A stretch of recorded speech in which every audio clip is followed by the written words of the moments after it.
Ukraine's decision to halt the flow of Russian natural gas through a key pipeline marks a significant shift in the region's energy dynamics.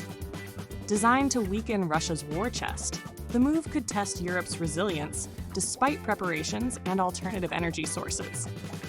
While the broader impact on Europe is expected to be manageable, nations still dependent on Russian gas may face heightened costs and challenges, underscoring the ongoing complexities of the energy crisis. Okay, so today we're going to be taking a deep dive into some pretty big news out of Ukraine. They've just stopped the flow of Russian natural gas to Europe through this key pipeline. Right, yeah. Now, you might be thinking, wait a minute, haven't they already kind of done that? I mean, Russia's been, messing with the energy supply since the war started. Yeah. But this is different. This is the last one. This is it, the end of an era for this deal that's been keeping Europe powered up for years. And we've got reports from all over, Al Jazeera, Wall Street Journal, even the Free Press Journal. So we're going to try to piece together this whole puzzle, figure out why Ukraine decided to pull the plug now, who's actually going to be, feeling the heat from this, and what this all means for the world's energy, right? And, of course, the big question, is this a win for Ukraine, or are there some hidden costs here? Well, what's so interesting here is this isn't just about, pipes and gas. Right. It's about power, literally and figuratively. This is a huge symbolic move for Ukraine, a real declaration of independence. I mean, think about it. This pipeline, this Urengoy-Pomary-Uzhgorod thing. It's a mouthful. It is a mouthful. It's been a lifeline for Europe for decades, but it's also been the symbol of Russia's control. A way for them to kind of exert their influence. Exactly, exert their influence. Yeah, and get this, Ukraine's energy minister. Oh, yeah. German Galushchenko, yeah. He actually called this a historical event, Mm-hmm. really hammering home that break from Russia. Yeah. But, symbolism doesn't pay the bills, right? Right. So what's the bottom line here? What are the financial consequences of this? Well, on that front, it's a bit of a mixed bag. Ukraine's going to lose out on those transit fees. I mean, that was a lot of money, about $1 billion every year. Right. But Russia's the one taking the real hit here. Oh, really? Oh, yeah. Big time. Think tanks like Bruegel are estimating they could be losing upwards of $6.5 billion every year. Yeah, because they've lost their direct line to a major market, and it's not going to be easy for them to find new buyers. Oh, wow. Okay. Yeah. So score one for Ukraine on the financial front, maybe? Yeah. But what about the rest of Europe? I mean, weren't they pretty reliant on this pipeline? You'd think this would throw Europe into chaos, right? But they've been surprisingly prepared for this. Oh, really? Oh, yeah. This war's been going on for a while now, and they've learned their lesson about putting all their eggs in one basket, especially a basket held by Russia. Right. So they've been diversifying their energy sources? Exactly. They've been stockpiling liquefied natural gas. LNG. LNG, yeah. Yeah. It's the natural gas. They cool it down to a liquid so it can be shipped overseas. Think of it as like giant thermoses full of gas ready to go when they need it. Okay. And they've been securing supplies from other countries, too, like Norway, Algeria, building new pipelines, import terminals, the whole works. And on top of that, they've been encouraging people to use less gas overall. Efficiency measures, conservation campaigns. It's actually been pretty effective. The EU's gas demand has dropped by 18% compared to last year. Wow. And their storage levels are almost full. That's pretty impressive. Yeah. So they're really playing the long game. They've learned that relying too much on one source. Dangerous. Yeah, that's a dangerous game. But even with all that prep, I can't imagine every country is feeling equally confident, right? Oh, you're right about that. Some countries are breathing a sigh of relief. Like Austria, they say they've got enough alternative supplies to get by. Okay. But then you've got countries like Slovakia. Mm-hmm. They're facing some tough choices. They were really reliant on that Russian gas coming through Ukraine, and now they got to scramble to find alternatives, and those alternatives could be more expensive or unreliable. And it's interesting you mentioned Slovakia because their prime minister, he's had a pretty cozy relationship with Putin in the past. Yeah. Does that complicate things? It definitely adds another layer to the whole thing. Shows you how this is about more than just pipelines and gas. It's about politics. It's about alliances.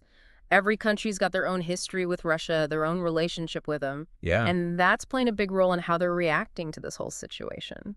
So we've got Ukraine making a bold move, Russia's losing billions, Europe's scrambling to adapt. But are there any other players in this game we should be watching? Absolutely. There's one country in particular that's caught in the crossfire here, and it's a situation that could get really interesting. Oh, really? Who's that? Moldova. Moldova. Why Moldova? Real Moldova is a small country right next to Ukraine. Right. And here's the thing.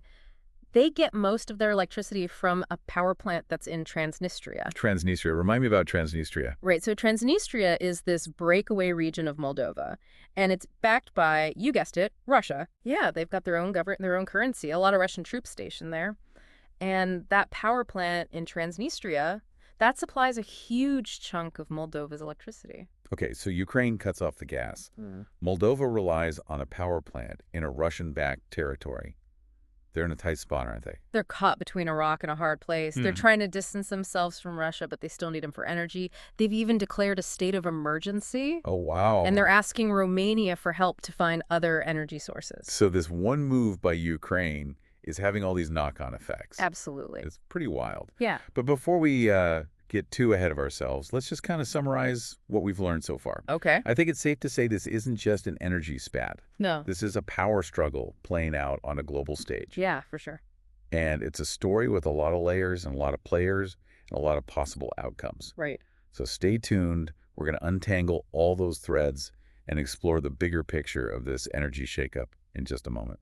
We were talking about Moldova and how they're stuck in this kind of tough spot with their energy. Right, yeah. It really shows how dependent some countries have been on Russia for energy and how Russia has taken advantage of that in the past. Using energy as a weapon, basically. Exactly. But the EU, like we were saying, has been trying to break free from that dependence. Didn't you mention something about the U.S. stepping in to help fill that gap? Yeah, that's right. The United States has been ramping up their exports of liquefied natural gas to Europe. LNG. LNG, right. Those giant thermoses we talked about. Exactly, those giant thermoses full of gas. Okay. And the U.S. has become a major supplier of that. In 2023, they supplied 19% of the EU's gas imports. Wow, 19%. Second only to Norway. That's a pretty big shift in the global energy market. Oh, absolutely. Yeah. It shows how the U.S. is really stepping up to support their allies and counter Russia. Yeah. But it also raises some interesting questions about the future of energy, not just in Europe, but globally. Like what kind of questions? Well, for one, it shows how important LNG is becoming in the world. As countries try to move away from those Russian pipelines, they need other ways to get gas, and LNG is a pretty flexible option. Right. But it also needs a lot of infrastructure. Yeah.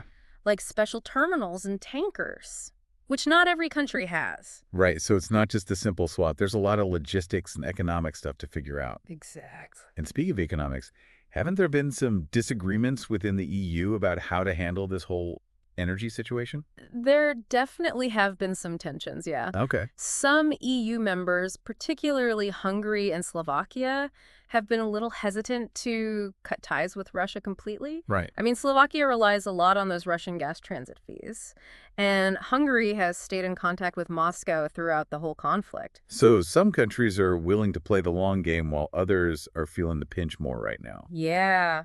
It makes you wonder if this could cause some cracks in the EU's unity. It's definitely a possibility. This is a real test for the EU. Every country has its own needs when it comes to energy and its own political considerations. Right. And finding common ground can be tough, especially in a messy situation like this.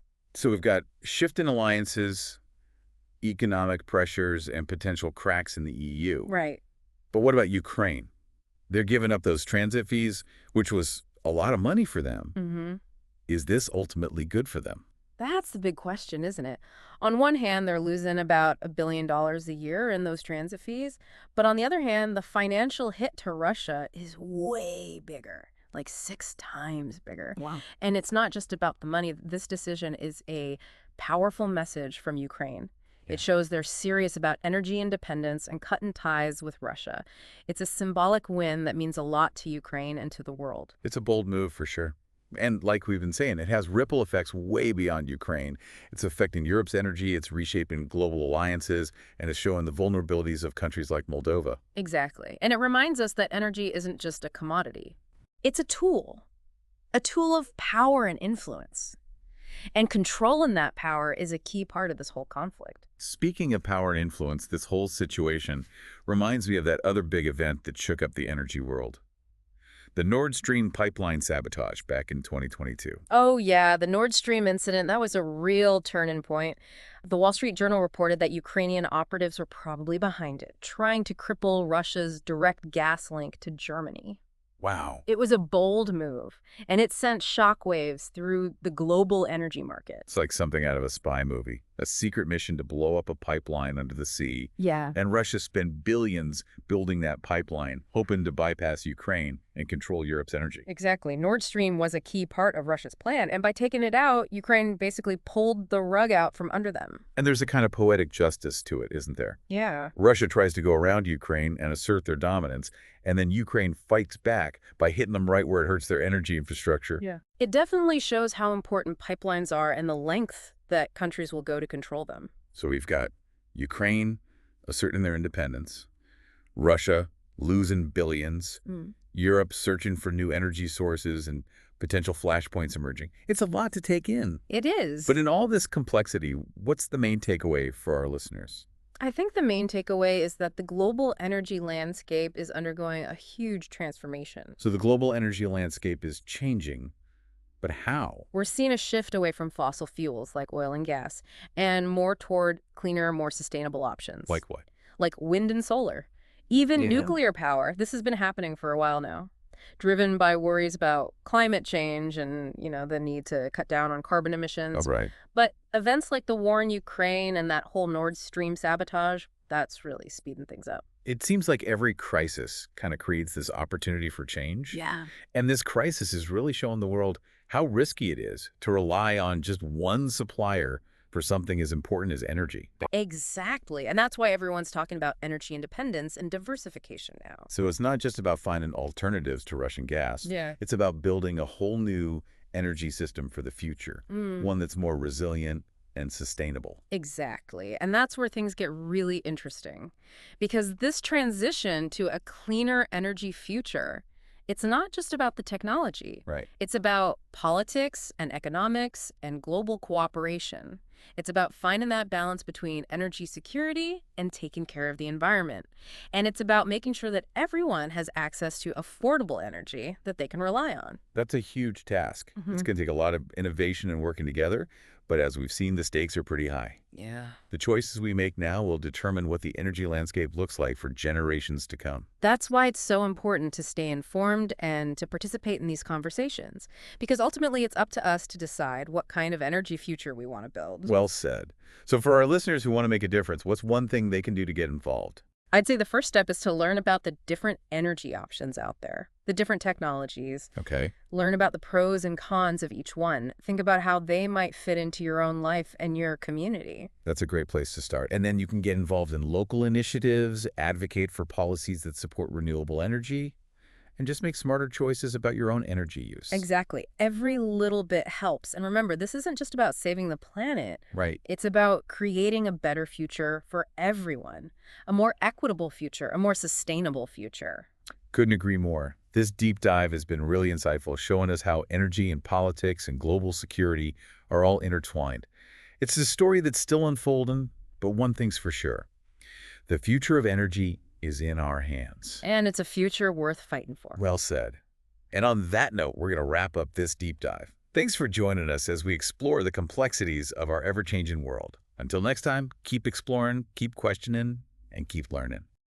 The end of Ukraine's gas transit agreement with Russia signals another step in Europe's efforts to reduce reliance on Russian energy amid geopolitical tensions. While the continent has taken significant measures to prepare for such disruptions, the ripple effects will test the adaptability of its energy markets. As the situation unfolds, Europe's ability to navigate these challenges will highlight its commitment to energy security and solidarity in the face of adversity.